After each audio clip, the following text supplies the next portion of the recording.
America ও Iran পুরোদমে যুদ্ধ চলছে, জানিয়ে দেব হাতে থাকা সর্বশেষ আপডেট, আন্তর্জাতিক সংবাদগুলো শিরোনাম, এরপর বিস্তারিত। প্রথমেই জানিয়ে দেব চীনার নিষেধাজ্ঞা এড়িয়ে নতুন নামে ট্রাম্পের সঙ্গে বেইজিং সফরে রুবিও। আরও জানিয়ে দেব কুয়েতের ইরানের বিপ্লবী গার্ডের 4 সদস্য আটক। আরও জানিয়ে দেব কেন বারবার আরব আমিরাতকে লক্ষ্য করেছে ইরান। সর্বশেষ জানিয়ে দিব ব্যাপক সক্ষমতা পুনরুদ্ধার করেছে ইরান, সচল 90% ভূগর্ভস্থ ক্ষেপণাস্ত্র ঘাঁটি। চীনার নিষেধাজ্ঞা এড়িয়ে নতুন নামে ট্রাম্পের সঙ্গে বেইজিং সফরে রুবিও। দীর্ঘ 1 দশক পর কোনো মার্কিন প্রেসিডেন্টের প্রথম বেইজিং সফরে অংশ হিসেবে বুধবার 13 মে প্রেসিডেন্ট ডোনাল্ড ট্রাম্পের সঙ্গে চীনে পৌঁছেছে মার্কিন পররাষ্ট্রমন্ত্রী মার্কো রুবিও। তবে এই সফরে সবচেয়ে কৌতূহল উদ্দীপক বিষয়টি হলো রুবিওর উপর চীনের আপরিত নিষেধাজ্ঞা এবং তা এড়িয়ে তাকে বেইজিং এ স্বাগত জানানোর জন্য চীনের নেওয়া এক অদ্ভুত কৌশল। চীন সরকার আনুষ্ঠানিকভাবে তাদের রপ্তানির দাপ্তরিক নথিতে রুবিও নামের বানান বা প্রতিবর্ণীকরণ বদলে দিয়েছে, যাতে পূর্বের নিষেধাজ্ঞার আওতায় থাকা নামের সঙ্গে বর্তমান নামের অমিল তৈরি হয়। সিনেটর থাকাকালীন রুবিও উইঘুর মুসলমানদের উপর দমন পীড়ন এবং হংকং ইস্যু নিয়ে চীনের কঠোর সমালোচনা করছিলেন। এর প্রতিক্রিয়ায় চীন ও তার উপর 2 বার নিষেধাজ্ঞা আরোপ করে দেশটিতে তার প্রবেশ নিষিদ্ধ করেছিল। তবে ট্রাম্পের পররাষ্ট্রমন্ত্রী হিসেবে দায়িত্ব নেওয়ার পর চীন এক কূটনৈতিক সমঝোতার পথ খুঁজে বের করে। গত বছরের জানুয়ারিতে রুবিও দায়িত্ব নেওয়ার ঠিক আগে চীন সরকার তার নামের প্রথম অক্ষর রু এর পরিবর্তে অন্য একটি চীনা অক্ষর লো ব্যবহার করতে শুরু করে। কূটনৈতিক বিশ্লেষকদের মতে এটি মূলত নিষেধাজ্ঞাকে পাশ কাটিয়ে তাকে বেইজিং এ প্রবেশের সুযোগ দেওয়ার একটি সুকৌশল উপায়, কারণ আগের বানানোর রুবিও নিষিদ্ধ থাকলেও নতুন বানানোর ব্যক্তি ক্ষেত্রে সেই আইনি বাধা থাকছে না। চীনা দূতাবাসের মুখপাত্র লিউ পেং ইউ এ বিষয়ে জানান, রুবিওর উপর আরোপিত নিষেধাজ্ঞাগুলো ছিল মূলত সিনেটর থাকাকালীন তার কর্মকাণ্ডের প্রেক্ষিতে। তবে বর্তমান রাষ্ট্রীয় সফরের গুরুত্ব বিবেচনায় তাকে এয়ারফোর্স ওয়ানে করে বেইজিং প্রবেশের অনুমতি দেওয়া হচ্ছে। এদিকে হোয়াইট হাউস থেকে প্রকাশিত এক ছবিতে রুবিও নাইকের ট্র্যাক স্যুট পরা অবস্থায় দেখা গেছে, যা নিয়ে সামাজিক যোগাযোগ মাধ্যম ব্যাপক আলোচনা চলছে। উল্লেখ্য এই ট্র্যাক স্যুটটি অনেকটা ভেনেজুয়েলার ক্ষমতাচ্যুত প্রেসিডেন্ট নিকোলাস মাদুরোর পোশাকের মতো, যাকে গত জানুয়ারিতে মার্কিন বাহিনী আটক করেছিল। যদিও মার্কো রুবিওকে চীনের কঠোর সমচলক হিসেবে বিবেচনা করা হয় এবং তিনি চীনকে যুক্তরাষ্ট্রের এক অভূতপূর্ব প্রতিপক্ষ হিসেবে বর্ণনা করেছে, তবে বর্তমান প্রশাসনে তিনি ট্রাম্পের সুরেই কথা বলছেন। প্রেসিডেন্ট ট্রাম্প যেখানে চীনা প্রেসিডেন্ট শি জিনপিং এর একজন বন্ধু হিসেবে দেখেন এবং মানবাধিকার যে বাণিজ্যিক সম্পর্ককে বেশি গুরুত্ব দিচ্ছেন, সেখানে রুবিও সেই নীতির সাথে তাল মিলিয়ে চলছেন। তবে তাইওয়ান ইস্যুতে তিনি এখনো বিনিময়ে তাইওয়ানের ভবিষ্যৎ নিয়ে আপোষ করা হবে না। আজ এই ঐতিহাসিক সফরে ট্রাম্প ও রুবিও বেইজিং এর মাটিতে পা রাখার মাধ্যমে দুই দেশের সম্পর্কে নতুন কোনো মোড় আসে কিনা সেটি এখন বিশ্ব রাজনীতির মূল আকর্ষণ।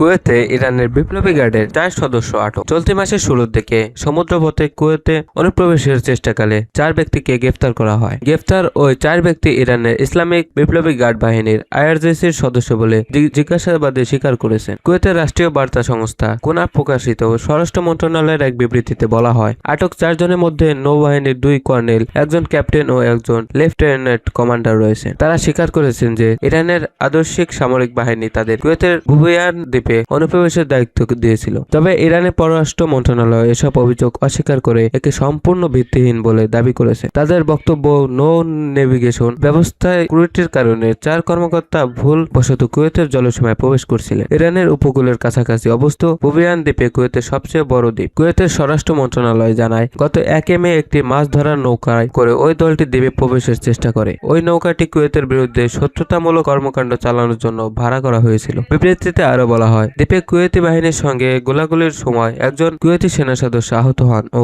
রেভলিউশনারি গার্ডের 2 সদস্য পালিয়ে যেতে সক্ষম হন। পরে কুয়েতের পররাষ্ট্র মন্ত্রণালয় জানায়, তারা ইরানের রাষ্ট্রদূত মোহাম্মদ তুতুকিকে তলব করে একটি প্রতিবাদপত্র হস্তান্তর করেছে। এতে বলা হয়, রেভলিউশনারি গার্ডের একটি সশস্ত্র দলের বুবিয়ান দ্বীপে অনুপ্রবেশের ও কুয়েতের সশস্ত্র বাহিনীর সঙ্গে সংঘর্ষে জড়িয়ে পড়ার ঘটনায় প্রতিবাদ জানানো হয়েছে। কুয়েত এ ঘটনাকে শত্রুতামূলক কাজ ও দেশের সার্বভৌমত্বের উপর স্পষ্ট আক্রমণ হিসেবে উল্লেখ করে আত্মরক্ষার অধিকার সংরক্ষণের কথা জানিয়েছে। অন্যদিকে ইরানের পররাষ্ট্র মন্ত্রণালয় কুয়েতের বিরুদ্ধে এই ঘটনাকে রাজনৈতিক ও প্রচারণামূলকভাবে ব্যবহার করার অভিযোগ তুলেছে। তারা আটক কর্মকর্তাদের সঙ্গে দ্রুত দূতাবাসে যোগাযোগের সুযোগ দেওয়ার আহ্বানও জানিয়েছে। মধ্যপ্রাচ্যে যুদ্ধ শুরুর পর থেকে কুয়েত কর্তৃপক্ষ ইরানের সঙ্গে সংশ্লিষ্ট ব্যক্তি ও গোষ্ঠীগুলোর বিরুদ্ধে কঠোর অবস্থান নিয়েছে।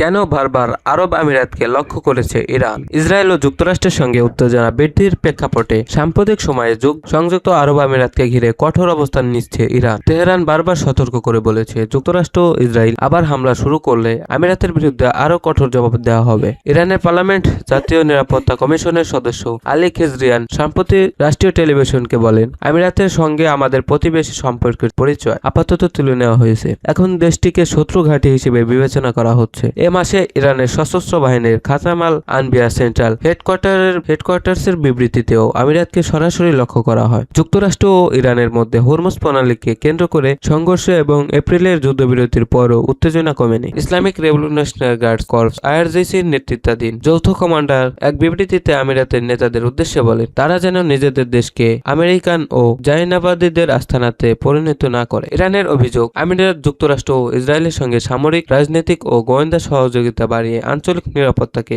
আরও ঝুঁকির মধ্যে ফেলছে। একই সঙ্গে ইরান হুঁশিয়ারি দিয়েছে, তাদের দক্ষিণা অঞ্চলের দ্বীপ ও বন্দরগুলোতে আবার হামলা হলে ধ্বংসাত্মক ও অনুশোচনামূলক জবাব দেওয়া হবে। আইআরজিসি আরও দাবি করেছে, আমিরাতের গুরুত্বপূর্ণ ফুজাইরা বন্দর হরমুজ প্রণালীর এমন অংশে অবস্থিত যেখানে ইরান সামুদ্রিক নিয়ন্ত্রণ প্রয়োগ করে। ফলে ওই বন্দরগামী বা সেখান থেকে যাওয়া যে কোনো জাহাজ ইরানের এখতিয়ারের আওতায় পড়ে। চলতি মাসের শুরুতেই ফুজাইদার বন্দরের হামলার ঘটনা ঘটলেও এর দায় অস্বীকার করেছে তেহরান। ব্যাপক সক্ষমতা পুনরুদ্ধার করেছে ইরান। সচল 90% ভূগর্ভস্থ ক্ষেপণাস্ত্র ঘাঁটি। সাম্প্রতিক সময়ে ভয়াবহ হামলাগুলো কাটিয়ে উঠে ইরান তাদের সামরিক সক্ষমতা ব্যাপকভাবে পুনরুদ্ধার করতে সক্ষম হয়েছে বলে জানিয়েছে মার্কিন গোয়েন্দা সংস্থাগুলো। নিউ ইয়র্ক টাইমসের প্রতিবেদনে এমনটা জানানো হয়। সর্বশেষ গোয়েন্দা তথ্য থেকে জানা যায়, ইরানের শক্তিশালী ভূগর্ভস্থ ক্ষেপণাস্ত্র ঘাঁটিগুলোর অন্তত 90% বর্তমানে সম্পূর্ণ সচল এবং যুদ্ধের জন্য প্রস্তুত রয়েছে। তেহরানের এই দ্রুত ঘুরে দাঁড়ানোর সক্ষমতা পেন্টাগন এবং পশ্চিমা সামরিক বিশ্লেষকদের রীতিমতো ভাবিয়ে তুলেছে। মার্কিন কর্মকর্তাদের মতে, ইরান তাদের ক্ষেপণাস্ত্র ঘাঁটি নেটওয়ার্ককে এমনভাবে সাজিয়েছে যে বড় ধরনের আকাশপথের হামলাতেও এর মূল কাঠামোর খুব সামান্যই ক্ষতি হয়েছে। ইমাদ ও খেবার শোকানের মতো দূরপাল্লার ব্যালিস্টিক ক্ষেপণাস্ত্রগুলো যে গভীর সুড়ঙ্গ বা মিসাইল সিটিতে রাখা হয়েছে সেগুলো অন্তত সুরক্ষিত এবং যে কোনো প্রতিকূল পরিস্থিতিতে দ্রুত পাল্টা আঘাত হানতে সক্ষম। গোয়েন্দা প্রতিবেদনে উল্লেখ করা হয়েছে যে ধ্বংস হয়ে যাওয়া সামান্য কিছু অংশ ইরান অন্তত দ্রুত মেরামত করে ফেলছে এবং তাদের কমান্ড ও কন্ট্রোল ব্যবস্থা এখন আগের চেয়েও বেশি সহিংসত। বিশ্লেষকরা মনে করেছেন, ইরানের এই সামরিক পুনরুদ্ধার মধ্যপ্রাচ্য শক্তির ভারসাম্য বজায় রাখার ক্ষেত্রে একটি বড় বাধা, বিশেষ করে যখন ওয়াশিংটন ও তেল আবিবের পক্ষ থেকে ইরানের পারমাণবিক ও সামরিক স্থাপনা লক্ষ্য করে ক্রমাগত হুমকি দেওয়া হচ্ছে। তখন 90% ঘাঁটির সচল থাকায় তেহরানের প্রতিরক্ষা ব্যবস্থার দৃঢ়তাকে প্রমাণ করে। মার্কিন সামরিক বাহিনীর একটি সূত্র জানিয়েছে, ইরান কেবল তাদের বিদ্যমান সক্ষমতা পুনরুদ্ধার করেনি এবং বরং হামলার অভিজ্ঞতা কাজে লাগিয়ে তাদের কৌশলগত অবস্থানে পরিবর্তন এনেছে। ইরানের এই দ্রুত সক্ষমতা বৃদ্ধির ফলে এই অঞ্চলে সম্ভাব্য সংঘাতের ঝুঁকি আরও বেড়ে গেলে বলে আশঙ্কা করা হচ্ছে। তেহরান বারবার বলে আসছে যে তাদের ক্ষেপণাস্ত্র কর্মসূচি সম্পূর্ণ আত্মরক্ষামূলক এবং যে কোনো আগ্রাসনের দাঁত ভাঙ্গা জবাব দিতে তারা প্রস্তুত। বর্তমানে ইরান যে গতিতে তাদের সামরিক অবকাঠামো পুনর্গঠন করেছে তা প্রমাণ করে যে বাইরের চাপ সত্ত্বেও তাদের সামরিক কৌশলে কোনো শিথিলতা আসেনি। এই পরিস্থিতিতে মার্কিন প্রশাসন তাদের পরবর্তী পদক্ষেপগুলো নিয়ে নতুন করে মূল্যায়ন শুরু করেছে।